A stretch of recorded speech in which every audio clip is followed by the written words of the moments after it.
Hi everybody, this is Rhys Barber from Audiology Associates. Coming up in today's video, we have a sticky wax removal, which is the first patient here, and then we've got a much tougher wax removal. We have to use a bit of suction, a bit of curettage as well, a bit later on, so make sure you stay tuned for that one. Now what we'll see first of all is we've got this sticky layer. Now this is a mixture of skin and wax here, so a mixture of keratin and wax, and that's what makes this a little bit more sticky, is we've got this soft layer of wax coating this keratin layer as well. So I'm trying to lift from the sides, not really lifting, so we're going to try at the bottom section. And the problem with this type of wax, it's like the kryptonite for suction. It's a real difficult one. I think with this one now, normally if we've got a much softer, sort of wetter, stickier wax, I would say, yeah, we'll use a little bit of irrigation in there and that will get it along quite nicely. The problem we have here is because this sort of layer of skin, this flap of skin around the outside edge, is that you can't really use, well, you can use irrigation, but it's not going to be particularly effective, because what will happen is that water that you're rinsing the ear canal with will just flow over the skin rather than actually get behind the wax and pull this forwards. So you're better off, as we've done here, just throwing lots of olive oil at this and then suctioning this away. It's always a kind of frustrating ones to do because it keeps blocking the suction tube. You're literally taking this out, you're cleaning the suction tube every time. Somebody in the comments actually asked, how do we clean the Zollner tubes? Now, all the tools you see us use are single use, okay, which is the predominant sort of methodology in this kind of field of work at the moment. It used to be that everything was autoclaved and cleaned up that way, you know, and sterilized and reused. But a lot of people have switched over to single use, and you find autoclavable tools, they're not, you don't really come across them too often these days.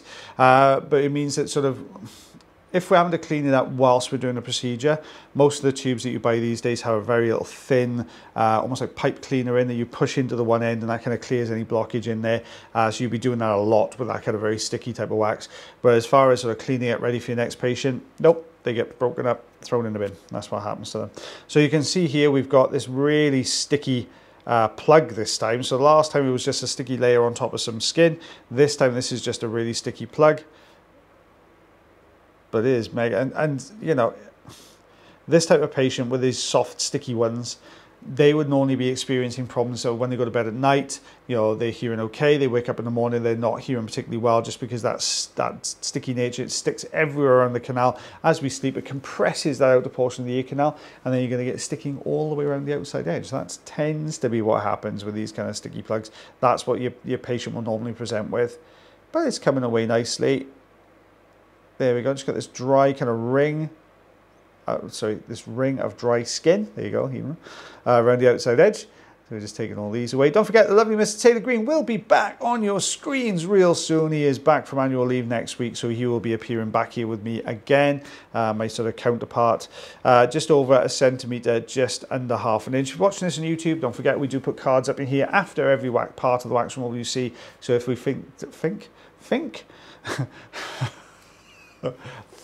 there we go, it's something you'd be interested in, we'll pop that up there as well.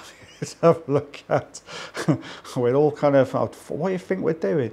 So we're just getting this little bit away now. You've got this really sticky, look at this. This is, I always think this is like crystallized honey. It's got that kind of appearance to it. So we've gone straight in with a Jobson horn here, just because very similar to the last patient. You put a suction tube on this, it's going to keep blocking this up unless you completely coat it with olive oil. But look at it, it is so, so thin, and just, look, there is just, you can't see any of the sort of anatomy of the canal there, so you've got to be really careful when you're using something like a curettage tool with this kind of plug.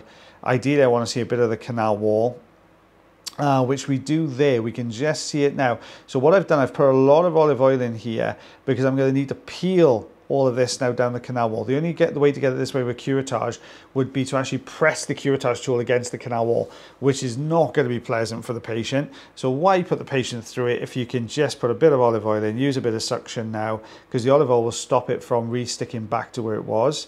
I can see a little gap at the bottom there. Let's clear up this left-hand side as well. There we go. Bit more. I've got to get to that kind of harder underlayer. Once I get to the harder underlayer, it should peel. Struggling to get to it at the moment. It is like chewing gum. There we go, there's that harder underlayer, and see how that just peels down the canal then perfectly. Lovely, that's gone. So now we've got this central deep plug to work on. Yeah, I could have put a little bit more olive oil in there thinking about it now. We could have popped another load of olive oil in just to loosen it. Depends how this starts to move, I suppose. You can see underneath you've got this kind of almost like spider webby, very, very thin layer of skin there, which is just underneath, which has been anchoring everything into place.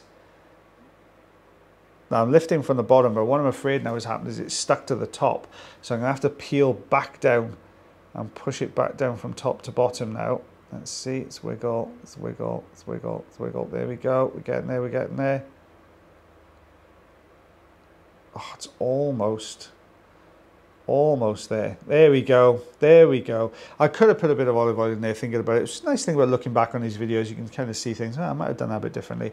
But there we go, you can see just how dry that portion of the canal is. This patient desperately needs to use some olive oil on a regular basis.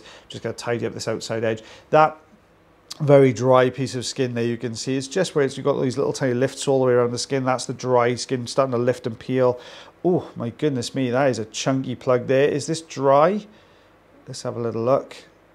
Or is this very soft like the other side? Got the Jobson horn in there. Oh, it's working its way down the side. I think this is more of a clay, looking at how that just slid into that side portion there. Yeah, we got this kind of slightly harder section in the front, which dried out a little bit more, but this softer clay consistency further in. A bit of a narrower canal, this one, not quite so easy to get the angles with the curettage tools. So I've gone in a little bit sooner this time with the olive oil here. There we go, let's lift and lift again, and lift again. There we are, we're getting there. There we go, out, that's starting to come. Now you can see it's peeling really nicely off that right hand side canal wall. So this next bit is going to be the key part. If this peels away really well and we get this sort of looser feel to the wax, then we're going to know the whole thing's going to come out. But if not, we know it's stuck to that left hand side as well, and it looks like it's stuck to the left hand side. So let's get rid of this right section, because otherwise that's going to keep folding over in front of the camera. And then we're going to go in and we're going to start to work our way around.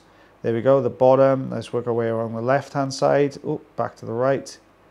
Now this is a more kind of substantial plug than the other side as far as the size of the canal is concerned. There we go, that's the loose section I was looking for.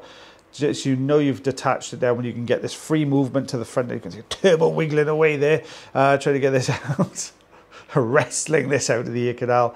Out that comes, there you go. And let's take a look beyond. We've got a little loose bit. There's a little sticky piece just here. There's that loose bit there at the bottom. Got another section that was just in front of the camera because we went in, so we'll get rid of that first. Just look it over. There we go, we got it. There we go, a little bit of dry skin. Is this section here going to peel away? Let's have a little look. Yep, there we go. Let's peel that. Oh, no, this is pretty solidly stuck here. Is that going to come away? Oh, maybe not, actually, looking at that. That doesn't look like it's going to want to go. Oh yeah, there we go. We've broken some of it down. There we go.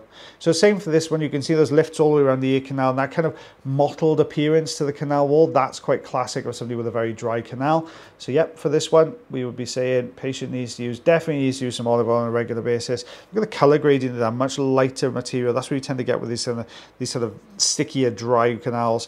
So I'm going to go with 3.5 centimeters, just on 1.5 inches. Guys, don't forget, if you do enjoy the video, you can always like, heart, share, follow, and subscribe for me. If you have ear problems yourself, make sure you check out the link tree in the description below. If you want more earwax removals, you can also consider becoming a member. There's a link in the description below for that as well. So as always, guys, take care of yourselves, take care of your ears, and take care of one another. And we'll see you again real soon. Bye, everyone.